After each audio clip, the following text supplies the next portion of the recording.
Dear students, welcome to DS EJ Home Classes. मैं Mohammad Abdul Hai, teacher government UPS Ahma, zone Khari, district Ramban से हूँ। आज मैं यहाँ पे आपके सामने क्लास 7 की जो साइंस है उसका लेसन नंबर 2 जिसका नाम है न्यूट्रिशन इन एनिमल्स का पार्ट 2 लेके आया हूँ, जिसका नाम है डाइजेशन इन ग्रास ईटिंग एनिमल्स। ये स्टूडेंट्स, जैसा कि हमने पार्ट 1 में ये पढ़ा था कि जो ह्यूमंस होते हैं, जो इंसान होते हैं, उनके अंदर जो है डाइजेशन कैसे होती है। यहाँ पे पार्ट 2 में हम आज ये पढ़ेंगे कि जो एनिमल्स घास खाते हैं उनमें जो है डाइजेशन कैसे होती है। जैसे कि आपने कुछ एनिमल्स देखे होंगे, जैसे बफेलो होगी, काऊ होगी, वो क्या करते हैं, अपने मुंह के अंदर जो है वो लगातार कुछ न कुछ चबा रहे होते हैं, मीन्स च्यूइंग कर रहे होते हैं। खाना ना खाने के बावजूद भी जो है वो अपने मुंह के अंदर कुछ न कुछ जो है वो चबा रहे होते हैं। डियर स्टूडेंट्स, एक्चुअली होता क्या है, जो ये रूमिनेंट्स होते हैं, जो ये एनिमल्स होते हैं, इनकी जो स्टमक होती है उसमें क्या होते हैं, 4 पार्ट्स होते हैं इनके स्टमक में। Number first Roman, number 2 reticulum, number 3 omasum, number 4 ओबोमेसम। ये 4 पार्ट इनके स्टमक के होते हैं। होता क्या है, जब ये घास खाते हैं, घास कहाँ चला जाता है, कहाँ ये जाता है, डायरेक्टली इनके रूमन में जाके स्टोर हो जाता है। ये आप देख सकते हैं, ये क्या है इनका रूमन, यहाँ पे जो आके स्टोर हो जाता है। तो रूमन से फिर कहाँ जाता है, ये वापस इनके मुंह में चले जाता है। ठीक है, मुंह में जाने के बाद कहाँ जाता है, ये पार्ट 2 जिसको हम रेटिकुलम कहते हैं, और पार्ट 2 से पार्ट 3 में ओमेसम में, और उसके बाद लास्ट कहाँ जाता है, ये ओबोमेसम में। ओबोमेसम जो है इसको टू स्टोमक का है, असली पेट जो होता है इनका ये ओबोमेसम में ही होता है। तो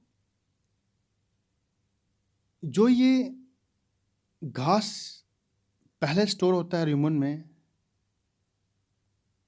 मीन्स ज़्यादा डायरेक्टली, उसको हम बोलते हैं कड, COD कड। और जिन एनिमल्स के अंदर ये प्रोसेस होता है, मीन्स माउथ से खाना जाता है इनके रूमन में, ठीक है, और रूमन से वापस आके कहाँ जाता है, इनके मुंह में दोबारा जो है चबाने के लिए, उसको हम बोलते हैं रूमिनेशन। उस प्रोसेस को हम क्या बोलते हैं, रूमिनेशंस। और जिन एनिमल्स के अंदर ये रूमिनेशंस होती है, रूमिनेशन होता है, मतलब उनको हम बोलते हैं रूमिनेंट्स। क्या बोलते हैं, रूमिनेंट्स। एक्चुअली होता क्या है, ये जो एनिमल्स खाते हैं घास, इस घास में होता क्या है, सेलुलोज। क्या होता है, एक किस्म का सेलुलोज, एक किस्म का कार्बोहाइड्रेट होता है, मीन्स कंपोनेंट होता है, जुज होता है। उस सेलुलोज को जो है डाइजेस्ट कौन करता है, इनके इस रूमन के अंदर जो आप देख सकते हो कुछ बैक्टीरियाज होते हैं। वो बैक्टीरिया क्या करते हैं, इस सेलुलोज को जो है वो डाइजेशन करने में हेल्प करते हैं। ठीक है, तो यही डिफरेंस है एनिमल्स के डाइजेस्टिव सिस्टम में और ह्यूमंस के डाइजेस्टिव सिस्टम में। ह्यूमंस जो है वो सेलुलोज को डाइजेस्ट नहीं कर पाते हैं। क्यों? क्योंकि उनके डाइजेस्टिव सिस्टम में, उनकी बॉडी में रूमन नहीं होता है। ह्यूमन किन में होता है, एनिमल्स के डाइजेस्टिव सिस्टम में होता है। तो जब खाना लास्ट पार्ट में ट्रू स्टोमक, जिसको ओबोमेसम बोलते हैं, वहाँ से कहाँ जाता है, इंटेस्टाइन में। तो इंटेस्टाइन से कहाँ जाता है, फिर बाहर फिर एक्सपेल हो जाता है। ठीक है, जो अनडाइजेस्टेड फूड होता है वो उनकी बॉडी से बाहर आ जाता है। तो डियर स्टूडेंट्स, ये था ग्रास ईटिंग एनिमल्स में डाइजेशन कैसे होती है। तो आगे देखेंगे हम, कुछ एनिमल्स ऐसे होते हैं, कुछ ऑर्गेनिजम्स ऐसे होते हैं जो माइक्रोस्कोपिक होते हैं, उनके अंदर जो है डाइजेशन कैसे होती है। यह आपके सामने एक माइक्रो ऑर्गेनिज्म है जिसका नाम है अमूबा। हम पढ़ेंगे इसके अंदर कि ये जो है खाना कैसे खाते हैं, वो डाइजेशन कैसे करते हैं। डियर स्टूडेंट्स, बात करते हैं हम इसकी स्ट्रक्चर की। इसमें होता क्या क्या है, इसकी बॉडी में सेल मेम्ब्रेन होती है, और न्यूक्लियस होता है। दोस्तों ये क्या है? न्यूक्लियस, ठीक है। और सीटोपोडिया होते हैं, ठीक है। फूड वैक्यूल्स होते हैं। होता क्या है, इसकी कोई भी डेफिनेट शेप नहीं होती है, किसकी? अमूबा की, ठीक है। ये अपनी शेप जो है वो चेंज करती रहती है। होता क्या है, जो उसके सीटोपोडिया होते हैं यहाँ पे, ये एक शेप बनाते हैं, ये करते हैं। ये सीटोपोडिया जो है, जब भी इसको कुछ खाना होता है तो ये इन सीटोपोडिया का इस्तेमाल करके जो है फूड वैक्यूल्स को कैप्चर करती है। आप देख सकते हो ये सीटोपोडिया है, तो इनमें क्या हो गया, फूड पार्टिकल्स लेके जाते कहाँ है, ये यहाँ पे वैक्यूल्स हैं, वैक्यूल्स के अंदर चले जाते हैं।